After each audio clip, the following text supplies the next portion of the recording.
everyone. I am Dr. Narinderjeet Kaur, Assistant Professor कन्या महाविद्यालय। आज हम आयनिक solid chapter same 1 BSc same 1 से क्लोज पैकिंग अरेंजमेंट के बारे में पढ़ेंगे। तो चलिए, तो आयनिक स्ट्रक्चर्स को पढ़ने से पहले हमें यह समझना होगा कि जो क्रिस्टल्स होते हैं या आयनिक सॉलिड्स होते हैं उनमें जो कॉन्स्टिट्यूएंट पार्टिकल्स होते हैं लाइक जैसे एटम्स, आयंस या मॉलिक्यूल्स, इनकी पैकिंग किस तरह से होती है उन क्रिस्टल्स में। तो इसमें जो पार्टिकल्स हैं वो क्लोजली पैक्ड होते हैं। तो ये क्लोज पैकिंग होती क्या है of solid spheres? So the closely packed arrangement is that in which maximum available space is occupied। तो क्लोज पैकिंग अरेंजमेंट हम उसको कहते हैं जिसमें कि जो कॉन्स्टिट्यूएंट पार्टिकल्स हैं जिनको हम सफियर्स, हार्ड सफियर्स की तरह मानते हैं, वो मैक्सिमम अवेलेबल स्पेस जो है उसको ऑक्यूपाई करें। That is known as close packing arrangement. और जितनी क्लोजर पैकिंग होगी उतनी उसकी क्रिस्टल की स्टेबिलिटी ज्यादा होगी। तो इसको समझने के लिए हम सबसे पहले 2D अरेंजमेंट लेते हैं जिसमें हम देखेंगे कि ये जो कॉन्स्टिट्यूएंट पार्टिकल्स हैं जिनको हम एक सॉलिड सफियर्स की तरह मान रहे हैं, तो इनमें किस तरह से अरेंजमेंट होती है। तो पहले हम देखेंगे कि ये जो पार्टिकल्स हैं ये एक हॉरिजॉन्टल रोज में अपने आप को रखेंगे। एक हॉरिजॉन्टल रो बनेगी जैसे आप देख सकते हैं, और उसके बाद दूसरी हॉरिजॉन्टल रो बनेगी, तीसरी हॉरिजॉन्टल रो बनेगी, और ये हुई अरेंजमेंट 1 जिसमें 52% of available space is occupied. दूसरी अरेंजमेंट ये वाली है जिसमें आप देख रहे हैं पहले एक रो बन रही है, लेकिन जब दूसरी रो बनेगी तो वो बनेगी पहली रो के डिप्रेशंस में। ये पहली रो के डिप्रेशंस हैं जो आपको नजर आ रहे हैं। तो दूसरी रो जो है पहली रो के डिप्रेशंस में जो सफियर्स हैं हम उनको रखेंगे, और दूसरी रो के डिप्रेशंस में हम तीसरी रो के सफियर्स को रखेंगे। इसी तरह से हम चौथी रो जो है सफियर्स की वो बनाएंगे in the depressions of the third row. तो ये हो गया एक तरह का सेकंड अरेंजमेंट जिसमें आप देख रहे हैं 60.4% ऑफ स्पेस जो है ऑक्यूपाई हुई है। यानी कि अरेंजमेंट 1 के कंपैरिजन में अरेंजमेंट 2 में जो अवेलेबल स्पेस है वो ज्यादा ऑक्यूपाई हुई है। दैट मीन्स जो अरेंजमेंट 1 है that is less economical as compare to the arrangement 2। दूसरी बात, ये जो अरेंजमेंट 1 है इसको हम स्क्वायर क्लोज पैकिंग भी कहते हैं, और जो अरेंजमेंट 2 है इसको हम हेक्सागोनल क्लोज पैकिंग कहते हैं। तो ये स्क्वायर क्लोज पैकिंग कैसे है? क्योंकि इस अरेंजमेंट में आप देख रहे हैं कि एक जो सेंटर वाला सफियर है, कोई भी आप सेंटर वाला सफियर ले लें और उसको अगर आप ध्यान से देखें तो वो 4 सफियर्स को टच कर रहा है। सो एक स्क्वायर की फॉर्म में है, राइट। सो ये सेंटर वाला सफियर इन 4 सफियर्स को टच कर रहा है, इसलिए हम इसको स्क्वायर क्लोज पैकिंग कहेंगे। और अब हम इस सेकंड अरेंजमेंट में देखते हैं जिसको हमने हेक्सागोनल क्लोज पैकिंग कहा है। तो इसमें भी आप कोई सेंटर वाला सफियर देख लें, तो ये वाला फॉर एग्जांपल ये वाला सेंटर वाला सफियर हम ले लेते हैं। तो ये सफियर जो है ये देखिए ये 6 सफियर्स को टच कर रहा है। सो ये हेक्सागन की फॉर्म में है, that's why this is known as hexagonal close packing. So square close packing arrangement का कोऑर्डिनेशन नंबर होता है 4 और हेक्सागोनल क्लोज पैकिंग का कोऑर्डिनेशन नंबर है 6। अब बात आती है कि what is coordination number. Coordination number का मतलब है कि एक जो सेंटर वाला सफियर है या पार्टिकल है वो कितने नेबरिंग पार्टिकल्स को टच कर रहा है, वो कितने नेबरिंग पार्टिकल्स के कांटेक्ट में है, that is known as coordination number. So square close packing में ये जो सेंटर वाला सफियर है ये 4 सफियर्स को टच कर रहा है, that's why it's coordination number is 4। Hexagonal close packing में ये जो सेंटर वाला सफियर है ये 6 सफियर्स को टच कर रहा है, अपने नेबरिंग 6 सफियर्स को टच कर रहा है, सो इसका कोऑर्डिनेशन नंबर है 6। और इस स्ट्रक्चर में ये जो एम्प्टी स्पेसेस बच रही हैं इनको हम कहते हैं वॉइड्स या इंटरस्टिशियल साइट्स। और क्योंकि इसमें से 100 में से 52.4% अवेलेबल स्पेस ऑक्यूपाई हो गई है, यानी कि इस अरेंजमेंट में 47.6% स्पेस जो है वो एम्प्टी है। तो इस एम्प्टी स्पेस को हम कहते हैं वॉइड वॉल्यूम। इसी तरह से जब आप सेकंड अरेंजमेंट देख रहे हैं तो सेकंड अरेंजमेंट में 60.4% of the available space occupy हुई है, लेकिन बाकी जो स्पेस बची है empty, that is 39.6% of the space is empty, जिसको हम कहेंगे वॉइड वॉल्यूम। चलिए नेक्स्ट देखते हैं इसका 3 डायमेंशनल अरेंजमेंट। सेकंड अरेंजमेंट जो है वो ज्यादा इकोनॉमिकल है, तो हम वो वाला अरेंजमेंट लेके चलेंगे। तो ये है इसकी फर्स्ट लेयर, जिसमें आप देख सकते हैं कि यहाँ पे एम्प्टी स्पेसेस हैं जिनको हम वॉइड्स या इंटरस्टिशियल साइट्स कहते हैं। तो ये दो तरह के वॉइड्स हैं यहाँ पे, इनको हमने लेबल कर दिया है ए वॉइड्स, और ये वाले वॉइड्स को हमने लेबल कर दिया बी वॉइड्स। ये फिर से ए वॉइड्स, बी वॉइड्स या इंटरस्टिशियल साइट्स, और ये है ए। तो अब हमारे पास दो ऑप्शंस हैं कि अगर हम इसके ऊपर जब हम सेकेंड लेयर बनाएंगे तो हमारे पास दो ऑप्शंस हैं कि या तो हम सेकेंड लेयर बनाने के लिए सफियर्स को बी वॉइड के ऊपर रखें या हम ए वॉइड के ऊपर रखें। तो सपोज हम बी वॉइड के ऊपर सफियर्स को रखते हैं और सेकेंड लेयर बनाते हैं। तो देखिए जब हमने सेकेंड लेयर बनाई तो एक नए वॉइड्स क्रिएट हो गए थे जिसको हम कहते हैं, जिसको हमने नाम दिया सी वॉइड। और जब हम सी वॉइड के ऊपर तीसरी लेयर बनाएंगे तो वो जो तीसरी लेयर बनेगी that will be identical with the first layer, क्योंकि अब जो थर्ड लेयर बनी है उसके सफियर्स बिल्कुल फर्स्ट लेयर के सफियर के ऊपर होंगे। तो इस अरेंजमेंट को हम कहते हैं A B arrangement, and this is also known as HCP arrangement, means hexagonal close packing arrangement. तो यहाँ पे आप देख रहे हैं जो पहली लेयर है ये ए लेयर है, दूसरी लेयर जो ये बनी दिस इज बी लेयर, और ये जो तीसरी लेयर बनी फिर से ये ए है। तो इसी तरह से जब हम चौथी लेयर बनाएंगे तो वो बी होगी। तो इस तरह की अरेंजमेंट में ए बी लेयर्स क्रिएट होंगी, और ऐसी अरेंजमेंट को हम HCP कहते हैं। सो इसमें 74% ऑफ द स्पेस जो है वो ऑक्यूपाई होगी। एक और तरीके से हम इस लेयर्स को देखते हैं। सो ये देखिए ये ए लेयर, जब आपने इसके ऊपर सेकेंड लेयर बनाने के लिए सफियर्स रखे तो ये बी लेयर है, और फिर से आपने जब सी वॉइड के ऊपर सफियर्स रखे तो वो ए लेयर के आइडेंटिकल है, यानी कि बिल्कुल ए लेयर के जैसे हैं। सो ये ए बी लेयर अरेंजमेंट होगी। सो इसको एक और तरीके से देखते हैं। तो जब आप इसका स्ट्रक्चर देखेंगे तो ये हेक्सागोनल क्लोज पैकिंग अरेंजमेंट बनेगा। सो ये इसका कंप्लीट जो अरेंजमेंट है आपको वो ऐसा दिखाई देगा। सो this is hexagonal close packing arrangement, जिसमें कि एक लेयर ये देखिए हेक्सागन बन रही है, फिर ये दूसरी लेयर है, फिर ये तीसरी लेयर फिर से वही है जो नीचे लेयर थी, बिल्कुल आइडेंटिकल। तो ए बी ए, फिर से इसी तरह से बिल्कुल सेम टू सेम ऐसी लेयर यहाँ पे आ जाएगी बी, फिर से ऐसी लेयर और एक ऊपर आ जाएगी ए, एंड सो ऑन। चलिए अब हम यही 3 डायमेंशनल अरेंजमेंट देखते हैं, लेकिन हमारे पास जो दो वॉइड्स थे ए बी, और हमने पिछली अरेंजमेंट में बी वॉइड के ऊपर सफियर्स को रखा था सेकेंड लेयर बनाने के लिए। अब हम ए वॉइड्स के ऊपर रखेंगे सफियर्स को सेकेंड लेयर बनाने के लिए। तो देखिए जब हम ए वॉइड्स के ऊपर सफियर को रख रहे हैं तो इस तरह से ए वॉइड्स अब जो हैं वो हमें दिखाई नहीं देंगे, लेकिन आपको बी वॉइड्स जो हैं वो अभी भी दिखाई दे रहे हैं, राइट। तो ये बी वॉइड्स जो हैं ये आपको अभी भी दिखाई दे रहे हैं। तो अब हम, ये होगी हमारे पास ए लेयर पहली लेयर, ये हमारी बन गई सेकेंड लेयर बी लेयर। अब हम इसके ऊपर तीसरी लेयर बनाएंगे।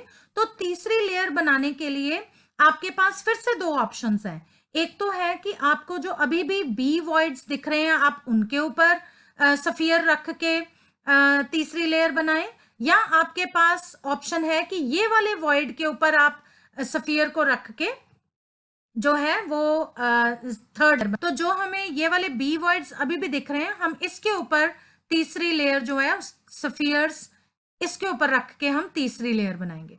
तो ये हो गई हमारी तीसरी लेयर, और ये हमारी तीसरी लेयर जो है इसको हम बोलेंगे सी लेयर, राइट। अब एक नया वॉइड क्रिएट हो गया विच इज कॉल्ड डी, ये देखिए यहाँ पे।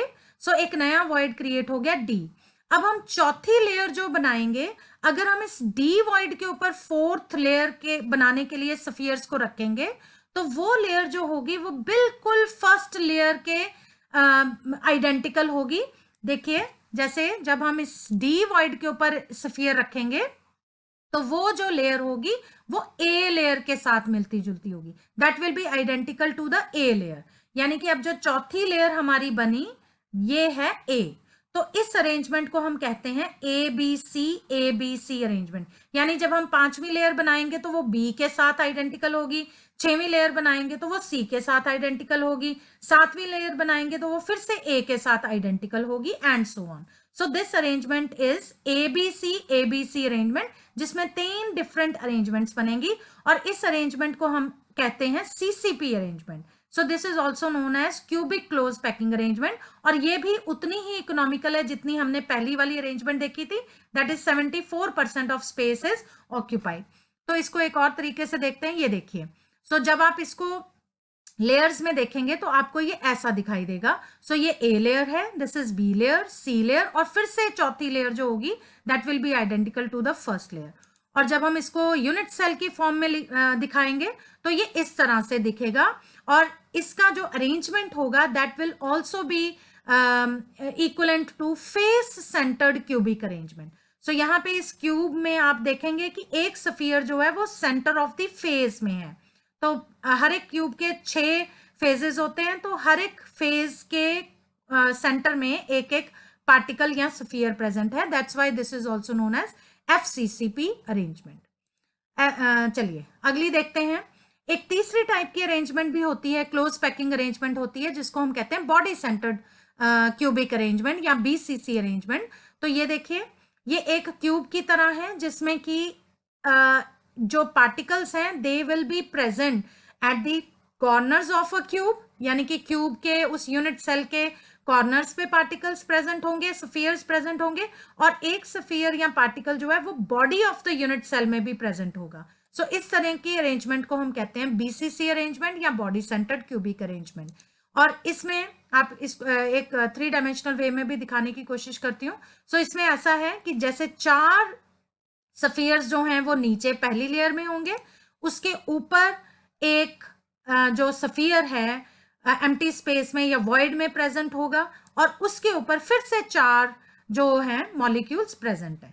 सो ये बिल्कुल उसी तरह से है कि 4 स्फीयर्स ऊपर, 4 स्फीयर्स नीचे, और सेंटर में जो उसका वॉइड है वहां पे एक स्फीयर सेंटर में प्रेजेंट होगा। So this arrangement is body centred cubic arrangement. So body centred cubic arrangement में 68% of the space is occupied. तो ये लेस इकोनॉमिकल है then HCP and CCP arrangement, और इसका जो कोऑर्डिनेशन नंबर है बीसीसी अरेंजमेंट में दैट इज 8, जबकि एफसीसी और एचसीपी अरेंजमेंट में जो कोऑर्डिनेशन नंबर है that is 12। Both HCP and CCP arrangements have coordination number 12। Next is interstitial sites या वॉइड्स क्या होते हैं। जब हमने पैकिंग अरेंजमेंट देखा था तो हमने देखा था कि जब स्फीयर्स की क्लोज पैकिंग होती है तो कुछ जो स्पेस है वो एम्प्टी बच जाती है, खाली बच जाती है। उस एम्प्टी स्पेस को हम कहते हैं इंटरस्टिशियल साइट्स या वॉइड्स। तो ये इंटरस्टिशियल साइट्स 2 तरह की होती हैं, tetrahedral site and octahedral site. Tetrahedral site कैसे बनती है? जब पहली लेयर हम बनाते हैं तो उसमें 3 स्फीयर्स के इस एम्प्टी स्पेस के ऊपर अगर आप चौथा स्फीयर रख देते हो तो ये जो एम्प्टी स्पेस है, ये जो वॉइड है, it is surrounded by 4 spheres. So that's why this void is known as tetrahedral site या टेट्राहेड्रल वॉइड। तो इस वॉइड या होल की शेप टेट्राहेड्रल नहीं है, इसको टेट्राहेड्रल इसलिए कहा जाता है because it is surrounded by 4 spheres. So these 4 spheres are disposed of at the corners of 4 tetrahedron. So that's why it is called tetrahedral site. जबकि octahedral site में 3 स्फीयर्स नीचे होते हैं और 3 स्फीयर्स ऊपर होते हैं, और वो void अभी भी आपको नजर आता है। तो इस void को which is surrounded by 6 spheres, 3 नीचे और 3 ऊपर in opposite direction, this void is known as octahedral site या octahedral void। और इसको हम ऐसे भी कह सकते हैं कि इसमें 2 सेट of equilateral triangles हैं in opposite direction like this। तो इसका ये जो void है it is surrounded by 6 spheres, that's why this is known as octahedral site। and always remember किसी भी क्रिस्टल स्ट्रक्चर में जो नंबर ऑफ टेट्राहेड्रल साइट्स होती हैं that is twice the number of octahedral site. तो जब भी आप कोई क्रिस्टल लैटिस देखोगे तो उसमें जितनी टेट्राहेड्रल साइट्स होंगी वो ऑक्टाहेड्रल साइट्स के ट्वाइस होंगी, यानी अगर ऑक्टाहेड्रल साइट्स 4 हैं तो टेट्राहेड्रल साइट्स 8 होंगी.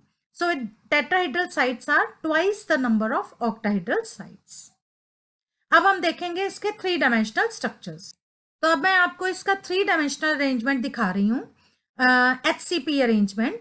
तो जैसे कि हमने पावर पॉइंट प्रेजेंटेशन में भी देखा था, तो ये फर्स्ट लेयर है जिसमें 2 तरह के वॉइड्स हो गए. अगर इसको हम A वॉइड ले रहे हैं तो ये 2 B वॉइड्स हो गए, राइट. तो इसको अब मैं थोड़ा सा टिल्ट करके आपको ये दिखाती हूँ. Suppose this is the first layer और इसके ऊपर अब हमने सेकेंड लेयर बनानी है. तो ये है सेकेंड लेयर, देखो. सो फर्स्ट लेयर के ऊपर अब हमने स्फीयर्स को रखा और ये सेकेंड लेयर बन गई.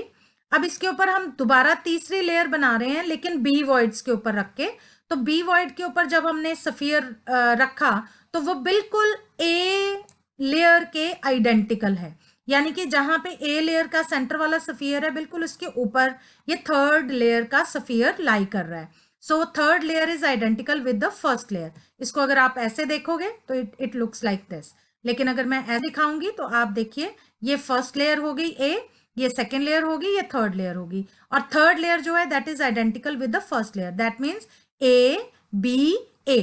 एक और लेयर अगर हम बनाते हैं, ये देखिए हमने और स्फीयर्स रख के इसकी लेयर बनाई है. इसके ऊपर हम सेकेंड लेयर और स्फीयर्स को रख के बना रहे हैं. इसी तरह से third layer, C it will look like this. और अगर मैं इसको थोड़ा सा टिल्ट करके दिखाऊं आपको, राइट, तो ये इस तरह से, ये first layer, second layer, first layer, again A B. Next layer रखेंगे, see it will look like the second layer. फिर इसके ऊपर रखोगे तो A. So in this way it goes on. So अगर आप इसका स्ट्रक्चर देखेंगे तो it is hexagonal close packing arrangement. So ये देखिए इसका HCP अरेंजमेंट, जिसमें आप बड़े आराम से देख सकते हैं कि ये है first layer, this is second layer, this is again first layer, यानी कि A layer, B layer, A layer, B layer, again A layer, right. So this is hexagonal close packing arrangement. आप इसको किसी भी तरीके से मूव करके देख सकते हैं. ये जो मैं सॉफ्टवेयर यूज कर रही हूँ 3 डायमेंशनल का, ये है Odyssey molecular explorer. This is a very nice software. So इसको आप इस तरीके से भी देख सकते हैं, राइट. सो इसमें आपको प्लेन्स भी दिखाई देंगे. सो this is hexagonal arrangement. Again, if all the molecules are same or the spheres are of same color, particles are same, right, then so ये different planes हो गए. ये first layer, ये second hexagonal layer, ये third hexagonal layer, and so on, right. So this is HCP arrangement. अब मैं आपको CCP arrangement दिखा रही हूँ, that is cubic close packing arrangement, या FCC अरेंजमेंट भी आप उसको कह सकते हो. सो ये हमारी फर्स्ट लेयर है. सो अगर हम सेकेंड लेयर बनाएंगे, जैसे कि मैंने आपको पीछे भी बताया था डायग्राम में, तो अगर हम ए वॉइड्स के ऊपर रखते हैं तो इस तरह से आपका सेकेंड लेयर बनेगी. अगर आप ऐसे देख रहे हैं, अगर आप इस तरह से देखें तो ये फर्स्ट लेयर हुई और ये सेकेंड लेयर है. So this is A layer, this is B layer, right. अब इसके ऊपर हम और स्फीयर्स रखते हैं, सो ये सेकेंड लेयर हो गई. It will look like this, right. Similarly अगर हम इसके ऊपर तीसरी लेयर बनाएंगे, ये देखिए. सो जब तीसरी लेयर हमने रखी है, जो ए वॉइड्स अभी भी नजर आ रहे थे, सॉरी बी वॉइड्स जो अभी भी नजर आ रहे थे, उसके ऊपर जब हमने थर्ड लेयर बनाने के लिए स्फीयर्स रखे तो एक नई लेयर क्रिएट हो गई. सो ये अब आपके पास हो गई है A layer, B layer and C layer. इसी तरह से HCP अरेंजमेंट का एक unit cell, this is 1 unit cell of HCP arrangement, that is hexagonal close packing arrangement. So इसमें अगर आप टेट्राहेड्रल होल देखें, so this is tetrahedral hole, so this is tetrahedral hole और टेट्राहेड्रल साइट, ये वाली tetrahedral whole है या tetrahedral site कह सकते हैं. तो अगर आप सारे देखने चाहते हैं तो ये देखिए. सो ये सारे टेट्राहेड्रल साइट्स अवेलेबल हैं in hexagonal close packing arrangement of 1 unit cell. Octahedral site, so this is octahedral site या octahedral void in HCP arrangement. Then complete set of octahedral voids. So total tetrahedral थे 12 और octahedral हैं 6, right, in HCP arrangement. सो ये है 3 dimensional structures HCP। उसके ऊपर अब फिर से हम एक लेयर बना देते हैं। Again if we add spheres, सो अगर मैं एक नंबर पीछे चलूं, ये देखिए, सो ये इस तरह से दिखेगा। सो पहली लेयर बन गई, दूसरी लेयर उसके वॉइड्स के ऊपर, तीसरी लेयर उसके वॉइड्स के ऊपर, और it will look like this, right. और नेक्स्ट ये एक और लेयर बन गई, ठीक है, उसके सफियर्स हमने और ऐड कर दिए उसमें।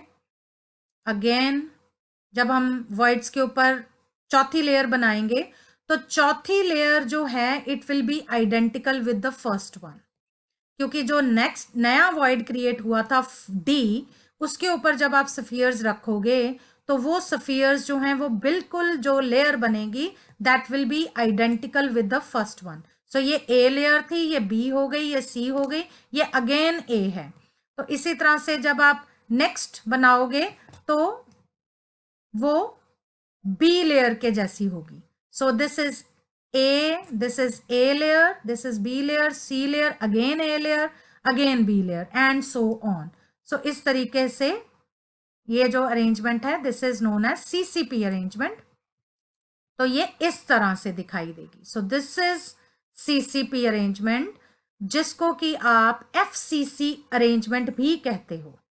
सो फॉर एग्जाम्पल ये देखिए, ये अगर फर्स्ट लेयर थी A, ये हो गई सेकेंड लेयर B, ये हो गई third layer C, again the fourth layer is the first one, is identical with the first one, that is A, then B, and so on. और इसको जब हम अरेंज करते हैं क्यूबिक अरेंजमेंट में, तो it looks like FCC arrangement, that is face centred cubic arrangement. तो अगर हम इसके एक क्यूब को ध्यान से देखें, इस पार्ट को ध्यान से देखें, एक क्यूब को, तो उसमें आप देख रहे हो कि उसमें एक सफियर जो है वो फेस के सेंटर में नजर आएगा, यानी कि क्यूब के 6 फेसेस हैं, तो हर एक फेस के सेंटर में एक पार्टिकल आपको नजर आएगा, as well as in the corner. So that's why this is also known as face centred cubic arrangement. So ये प्लेन्स के साथ आपको इस तरह से भी नजर आ सकता है, having similar spheres, right. So this is CCP arrangement. So ये CCP अरेंजमेंट्स को डिफरेंट यूनिट सेल्स में डिवाइड कर दिया। So if you see one unit cell, so एक यूनिट सेल में कॉर्नर्स पे पार्टिकल्स हैं as well as in the centre of each face, right. Then ये आपको पूरा क्रिस्टल स्ट्रक्चर नजर आएगा। अगर आप अकेला यूनिट सेल देखेंगे, so this is one unit cell of CCP arrangement या FCC अरेंजमेंट। इसको आप एनलार्ज भी करके देख सकते हैं। सो सी, सो इसमें ये एक फेस है, इसके फेस के सेंटर में एक पार्टिकल है, that means it is a face centred unit cell. तो 6 फेसेस होते हैं क्यूब के, हर एक फेस के सेंटर में पार्टिकल है as well as at the corner, that's why this is called face centred cubic arrangement. इसके अलावा आप टेट्राहेड्रल होल, सो देखिए, सो ये टेट्राहेड्रल होल होगा, this is the tetrahedral hole, right, complete tetrahedral holes. So एक unit cell में 8 tetrahedral whole हो सकते हैं। सो ये 8 टेट्राहेड्रल होल्स हैं। इसके अलावा ऑक्टाहेड्रल होल, सो ये ऑक्टाहेड्रल होल का स्ट्रक्चर है। So this is octahedral hole, octahedral site या octahedral void in CCP arrangement या FCCP arrangement, FCC arrangement. Then complete octahedral holes, तो tetrahedral holes 8 थे, तो naturally इसमें 4 octahedral holes होंगे या octahedral sites होंगी. So these are 4 octahedral sites.